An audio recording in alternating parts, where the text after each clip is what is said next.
Sango ya pasi, sango ya mawala famille, makambo ya pasi oyo tumemeli bino lelo.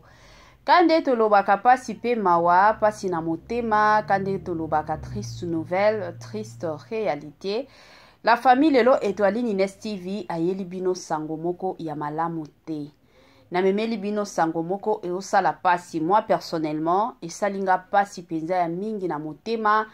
En tout cas, on a yoki na landi vidéo et les lisinga makasi. Et les lisinga penza makasi yango je m'étais dit non, ba biloko ya bongo ezalaka toujours bien na ye na partager na famille mobimba ya YouTube, na ye na partager na ba abonné nyonso ya Etoiline Ines TV pour que ba yeba makam nini ekoti, makam nini ezoleka, nini lisusu na papa na biso yandi mosi. La famille e osala pasi penza o na lubaka ngamoko pasi pe mawa. Na otiela bino audio, na otiela bino maloba ya papa na biso. Mama 2024 Gavker to yelibino solution. Bon aba problème ya trompe, fibrome, myome, kyste, règle abondante. Gavker to zalina solution. Yo oyo kota ménopause atana 65 ans na Gavker oko simba mwana. Ebongo oyo etali fertilité masculine. Ma papa to bossani binoté, faiblesse sexuelle, éjaculation précoce, insuffisance des spermes, topé agrandissement de pénis. Posaya moi si et kimayo ki mobali etelemaka bien te awa yo kayango etelemi ebongo oyo etali loposo vergeture babengi nduta bouton tache acné Gavker ba produit ya solo teint uniforme na 5 jours ya pamba oteli talendenge bimi kitoko na feti tozali na gamme complet ya kopakola ya injection ya comprimé na ya suppositoire. Yeah. Ozali na problème ya hémorroïde interne topé externe papa mama kaka na 2 jours ya pamba omoni changement total. Pour la maladie ya tension, diabète, AVC, topé, obésité, lobiko ezali perte de poids sans okota salle de sport. Kisi ya injection pe comprimé na Gavker bikalibela olingi okima suki pe mandefu ya pembe benga biso na lombango po awa tozali na solution moko durable. Ba produit na biso nyonso ezali 100% naturel pe esalemi na ba plante na ba industrie ya Angleterre pe Allemagne. Benga biso na numéro oyo plus 44 74 05 65 35 48. Gavker solution ya santé na yo.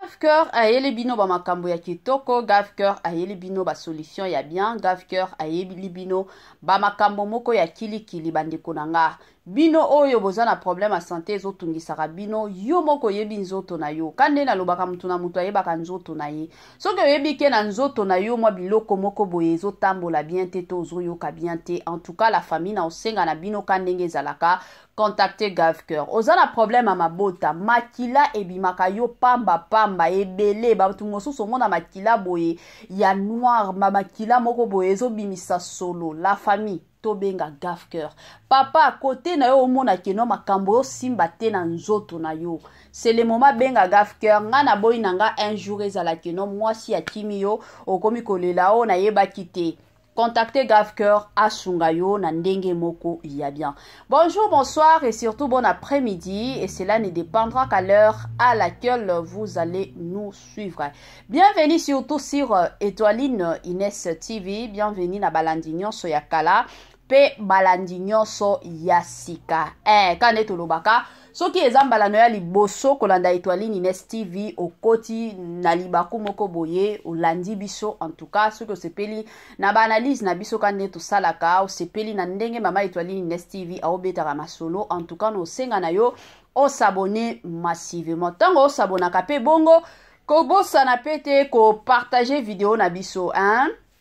biso to la partage ne likambo et au sala biso benza bien mingi makasi. La famille natie la bino na numa audio ya papa na biso yandi mosi to landango biso nyonso et après cela nde na ozonga pour na ko continuer émission na biso kandenge ezalaka to landana nous et on se retrouve juste après. Merci. Ata na kufi o ba kufa pe nyonso wana moko ta zonga po ya kosenga bino bambongo merci na bino ala ka motema naza nango il faut ba recharger yango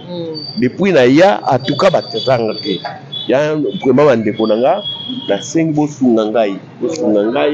na zonga Afrique du Sud tenka na ministre ya finance soko sinelenga ta dossier wana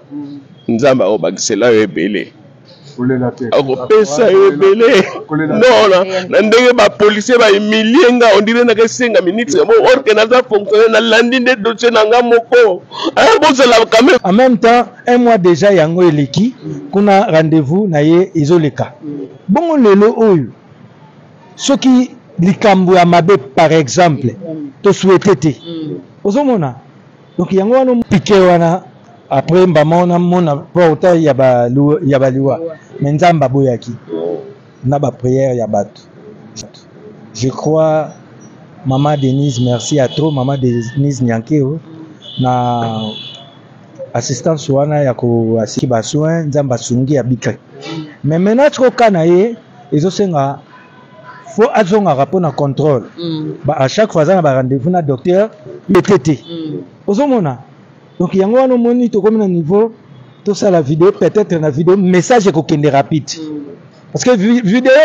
et au côté ata ndila ta chobo na makolo et rebusula ta la sama peka to message est comme parce que son mutaye ba empêcher ya kota te amona ministre te lobby comme que au ministre a négligé qui je kokate omoni lelo tozo bet la mama première dame maboko mama Denise Diakero pour nini on a ba carte apesa biso cas de quoi donc to beli to kenda ka hôpital to mi faire soigner en tout cas eloko wana ti lelo pour na bet la mama première dame maboko parce que kawana ezala kate eloko wana c'est la première fois bana musana ngana to kende 30 ans 45 ans ya musana nga théâtre eloko vraiment wana esala ngai vraiment ningisanga makila eti sikoyo maboloko na ngana na koyeka na mabele mpona kosenga pa nzambe abatlaka mama Denise mais eloko etali yani mosi vraiment bakonzi osalisa na eta oyo aza nango vraiment bon intervenir bo signer dossier ministre ya finance bon intervenir ndeko na biso akende kosilisa traitement to continuer ko vivre ensemble. Voilà, de retour na bandi ebele abatu touti koyoka mwa message. Touti koyoka nini papa na biso aye kolobela biso, nini ndeko na biso Lady Esobe alobi, nini papa na biso Muyombe Gauche alobi. Batu o déjà balandara ba théâtre ba ko reconnaître ba va au misat congolais congolaises partout aux alikota la biso to yelio offre oyo ezali na kati ya maluku vente ya ba terrain ya 20 mètres sur 15 awa na kati ya commune ya maluku ba terrain oyo ezali kitoko ezali na emplacement ya bien ezali plat ezali ba terrain oyo ezali na problème ata mokote andeko na biso ozali kotala biso contactez biso na numéro oyo ezali affiché na ba bande d'écran na bino contactez biso pour na ba précision ba terrain oyo ezali kotekama na $350 ya pamba na $350 ya pamba aux 8 terrains na yo ya 20 mètres sur 15 et puis il y a aussi possibilité ya kosomba terrain à crédit soki ozo somba à partir il y a 5 terrains donc à partir il y a 5 terrains mata ozali na possibilité ya kofuta ndambu voilà opportunité yango na porte yanda kuna yo contactez ba numéro na biso o ezali affiché pour na beaucoup plus de détails. Moi sensibilisation kandenge ezalaka na système moko tokos bandeko nanga ba mapango yangoyo $350 ya pamba osombi lupango $350 ya pamba sombela bana na yo lupango ngana lobaka toujours bandeko nanga bakabelo tolataka bamaputa tolataka barobe tolataka bilamba kitoko tolataka ba voyage tosalaka kilikili kolia o toliaka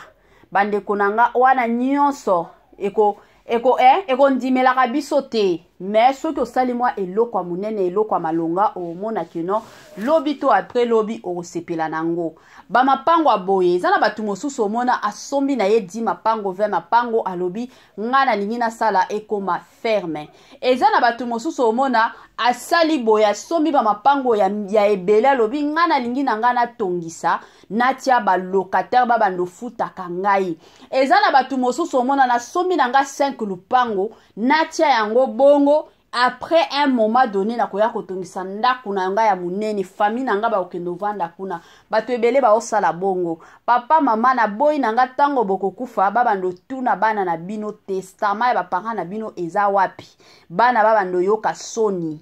ke bapanga matikela biso eloko te parce que de l'autre côté papa na mama bango ezalaki ka kolata et osala pasi penza pe mawa. Voilà la famille avant na kota na mwa mozindo ka ndenge ezalaka na kolingana nu na pesa bambote bapesa ka bambote na batu oyo bazalaka bien na côté na yo na système moko bien yango nga na oprofiter na pesi bambote na ye moko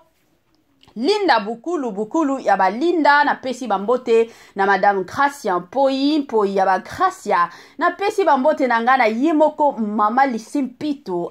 Pito ya ba Lisi mwasi nzambe mwasi moko ya nzela ya mino na système moko kitoko mama bobote mama motema ye penza mama boss na système ka ya tokos balwaka bongo msala nzambe moko ya tongo na système moko ya bien na pesi bambote na yemoko mama chérie mama d'amour mama Eugénie manga na pesi bambote mama bisika nyonso landaka Etoile Nines TV kandenge olinganga ngape na lelabino fort na système moko ya tokos na pesi bambote na yemoko mama pasteur Joséphine bisika nyonso bozali mama talaka yo msala nzambe soki bomona chaîne na biso zokendaka liboso toza pe na basala nzambe o basambelaka po na chaîne ya Etoile Nines TV na système moko ya kitoko. Voilà tozonga na makam na biso ebele ya batu touti kolanda audio ya papa na biso Yandi Mosi na lancer yango lisusu pona ba o ba comprendre te toyo kango et après ça nena koya kosala analyse kandenge to sala analyse la famille tolanda audio wana na système moko ya tokos. Merci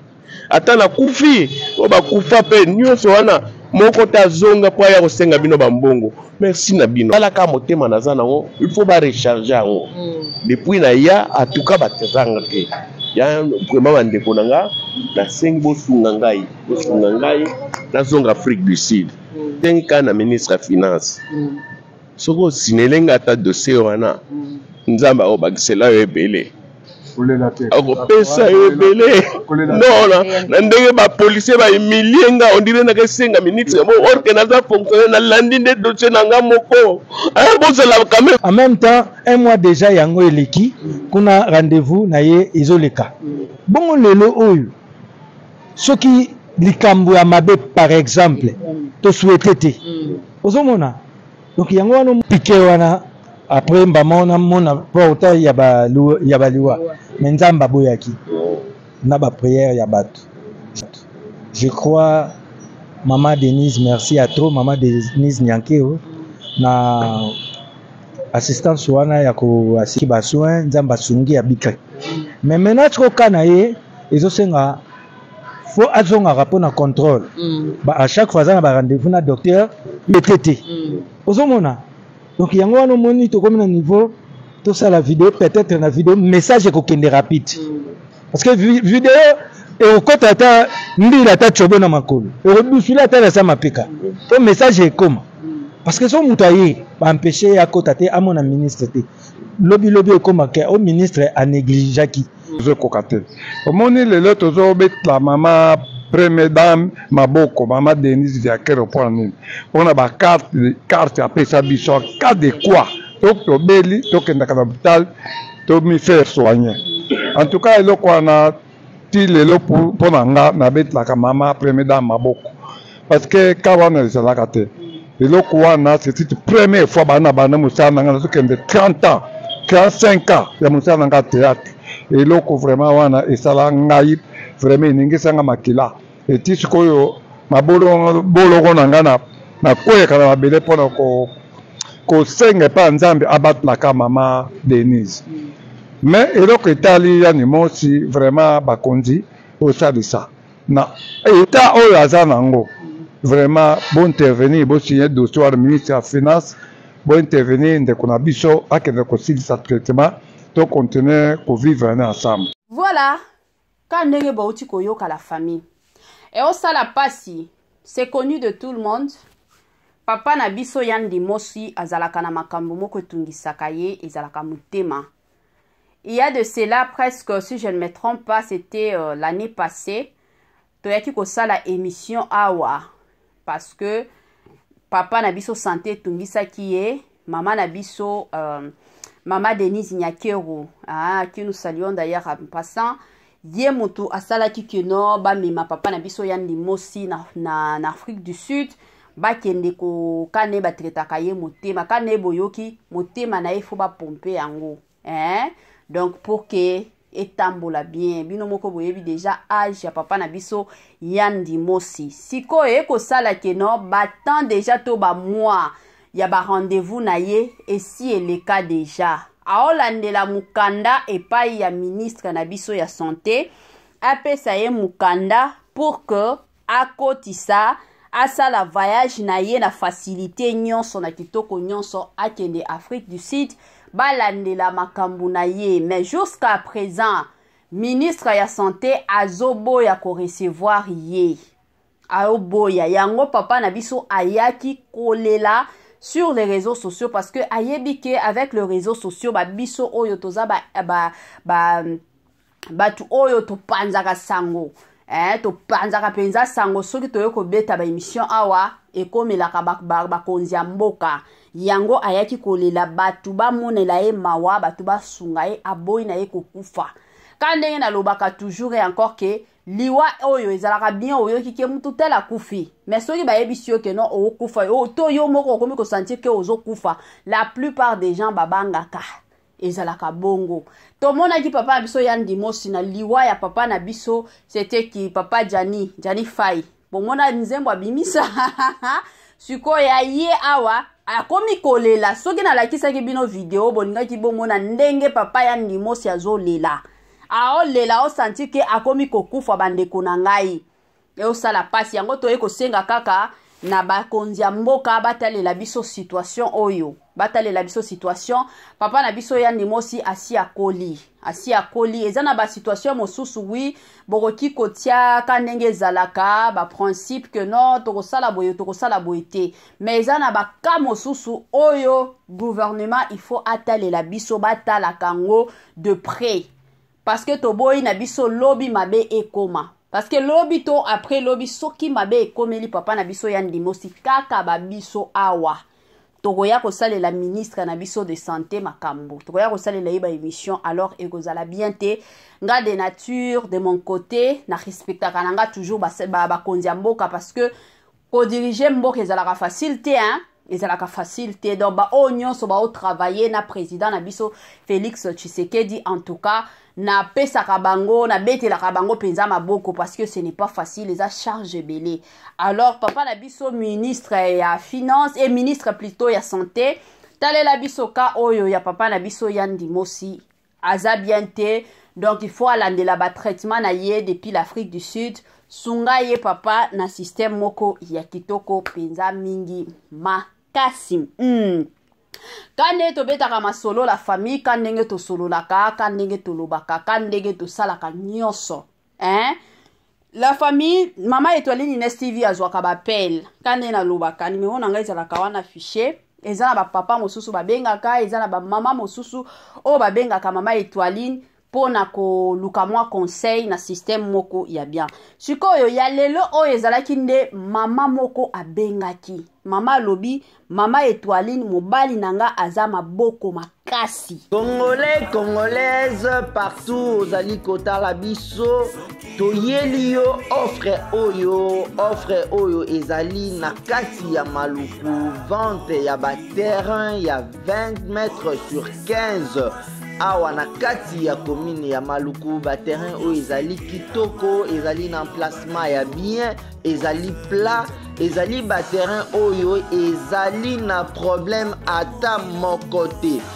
Ndeko na biso ozali kotala biso contactez biso na numéro oyo ezali affiché na ba bande d'écran na bino. Contactez biso pour na ba précision. Ba terrain oyo ezali kotekama na $350 ya pamba. Na $350 ya pamba aux 8 terrains na yo ya 20 mètres sur 15. Et puis il y a aussi possibilité ya kosomba terrain à crédit soki ozo somba